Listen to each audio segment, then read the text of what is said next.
Y encontré un estudio que quiero compartírtelo. Y este estudio yo pude leerlo, pude analizarlo, pude investigarlo un poquito más a profundidad y la verdad me encantó.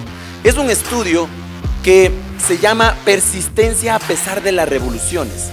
Y es un estudio de un grupo de científicos, un grupo de profesores que se reúnen para analizar cómo funciona la riqueza generacional o cómo funciona esa riqueza de personas que lo han tenido todo y lo han perdido para tener nada y los nietos han vuelto a tenerlo todo.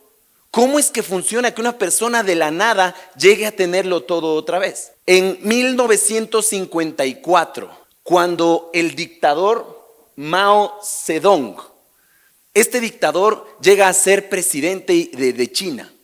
Este dictador en 1954 crea algo que se conoce como la Revolución Cultural, en donde este señor entra, por supuesto, a gobernar China, pero entra con unos pensamientos en donde él decía que todo el mundo debe tener por igual, unos pensamientos comunistas.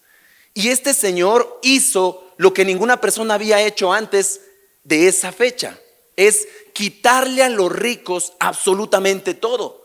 Y fue la persona que a las 45 familias más ricas de China se los quitó todo y les dejó en cero.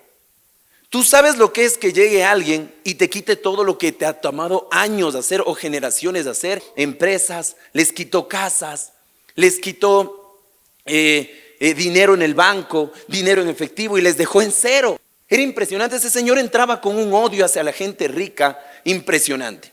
Este estudio analiza qué pasó con las familias o los nietos de las familias que fueron quitadas toda su riqueza en 1954. Y es muy poderoso esto, dale una más, porque este estudio revela que años después los hijos construyeron un poco más de riqueza de la nada, pero los nietos para 1966 a 1990 regresaron a ser de las familias más ricas en China. ¿Eso qué quiere decir? Eso quiere decir que es posible ir de la nada a tenerlo todo. ¡Qué impresionante! Porque la mayoría de personas en Latinoamérica tal vez venimos de la nada. Y no te hablo de la nada de una pobreza absoluta, te hablo de la nada en donde yo recuerdo que tenía mi trabajo. Yo trabajaba como asistente de gerencia en una empresa de seguridad industrial. No me iba mal, ganaba tal vez como $600, $700 al mes. Sin embargo, la cultura y la sociedad en donde yo veía hacía que yo me endeude absolutamente en todo. Y en todo lo que yo me endeudaba hacía que prácticamente me vuelva esclavo de ese sueldo que tenía y me quedé en cero todos los meses. Pregunta, ¿a quién le ha pasado, quién conoce personas que les han pasado, que les llega el sueldo y el sueldo simplemente es para pagar deudas y ya? ¿Alguien conoce casos así? ¿Puede levantar su mano, por favor? Oh, caramba. La cara del señor, la reunión de endeudados de Quito. Y no es la reunión de endeudados de Quito, es que simplemente venimos de una cultura en donde prácticamente aprendimos a quedarnos sin nada y vivir con las justas. Y obviamente el vivir con las justas hace que entren otros patrones o otras formas de pensar que nos hacen buscar culpables afuera. Y no, tal vez el culpable tiene que ser el gobierno o el culpable tiene que ser mi ex. Es que ese desgraciado a mí me dejó con una mala suerte. Cuando yo vivo con las justas, obviamente, como no entiendo cómo volver a crear riqueza, porque nunca nos enseñaron cómo crear riqueza de la nada, que esto es lo que va a revelar este estudio, obviamente tengo que buscar la manera de justificarme en mi entorno de por qué tampoco tengo nada y por qué vivimos igual, ¿cierto o no? Entonces ahí es donde empiezo a buscar culpables. Ahí es donde empiezo a decir, carajo, pero es que yo hubiese nacido en Estados Unidos, sería distinta la cosa. Claro, no es lo mismo el apellido que yo tengo a un apellido, no sé, imagínese un apellido Trump. Imagínese que usted, señor Jonathan Trump, bienvenido. O sea, le tratarían distinto, ¿sí o no? A que usted diga otro apellido, que no nos vamos a meter en temas de apellidos. Pero usted me entiende, ¿cierto o no? Incluso hasta en Estados Unidos, si usted nacía allá, hasta usted podía hacer una marca de ropa con su nombre. Imagínense, ¿cómo son las marcas de ropa? Calvin Klein. Yo usaría algo Calvin Klein, ¿cierto o no? Kenneth Cole. Ahora imagínense el apellido de su amigo.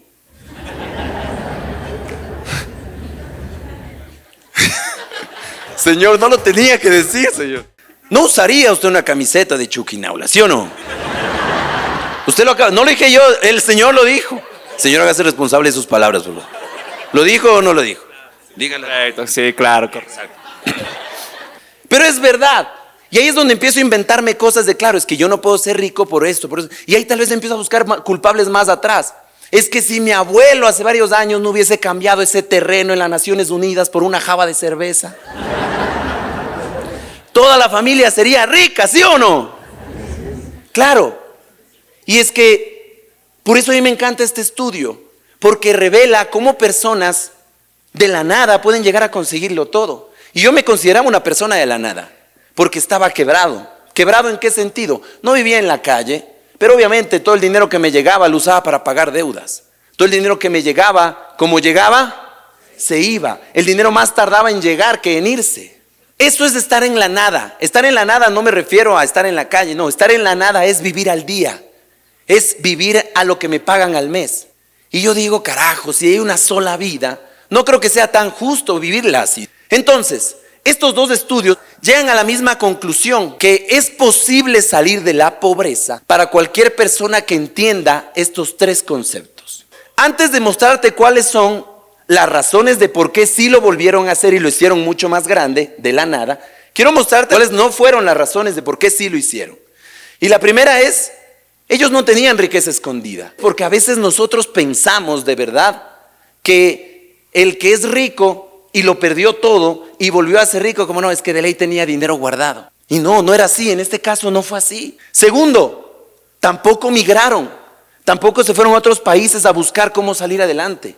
Y tercero, el estudio revela que tampoco era genética, que no es que está en los genes quién va a lograrle y quién lo va a lograr en la vida, quién va a vivir con ahorro y quién va a vivir en deuda. No es que la genética os dice, no, ya usted, según sus genes, tiene que pasar pagando los mínimos de la tarjeta durante toda su vida.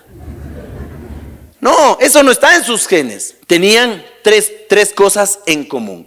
Una de ellas era capital humano.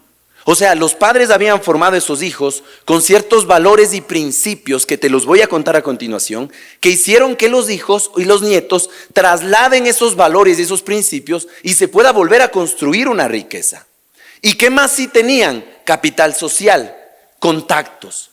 Eran de familias que tenían contactos y esos contactos pudieron crecer también, te ayudaban a crecer. ¿Cuáles son esos tres conceptos principales que este estudio revela? El primer concepto es que estas personas, los nietos, valoran la educación incluso si se las niega. Y en 1954, cuando este dictador negó la educación a todos los niños que vengan de ese tipo de familias o que tengan ese tipo de apellidos. Pero ¿sabes qué? Estos niños no es que decían como, pues hoy no hay clases, todo el día de Netflix. Todo el día de TikTok. No, eran personas que en sus principios valorar la educación. ¿Pero qué tipo de educación? Educación, no me refiero a la educación tradicional, sino al buscar constantemente más información, que es algo que se está perdiendo en la actualidad. La mayoría de personas pensamos que ya solo con la educación que tenemos basta y sobra para progresar en la vida. Pero yo te hago una pregunta. ¿Quién conoce personas que se han graduado de la universidad y con su título de tercer nivel salen y no consiguen trabajo? ¿Alguien conoce casos así? ¿Puede levantar su mano? Amigos, vivimos en un mundo demasiado competitivo, en donde lo que tenían en común estos nietos de estas personas es que buscaban constantemente información nueva, buscaban cómo nutrirse más, buscaban cómo aprender y desarrollar nuevas habilidades. Asimismo, una persona cuando se educa más, entiende que hay más dinero en un negocio que en un empleo. Una persona con educación más baja no logra entender aún que hay más dinero en un negocio que en un empleo. Y esa persona, como no tiene autoeducación, de verdad está esperando a que entre tal gobierno para que cambie mi realidad económica. A que mi tío venga y me herede tal cosa para ahí sí progresar. A que mi jefe me suba el sueldo. ¿Quién de los que está aquí, al igual que yo también me ha pasado, nos hemos quedado esperando años a que el jefe le dé la gana de subirnos el sueldo? Y hemos estado años así, jefecito, un café. Jefecito, le caliento el almuerzo. Jefecito, un masaje. Con final feliz.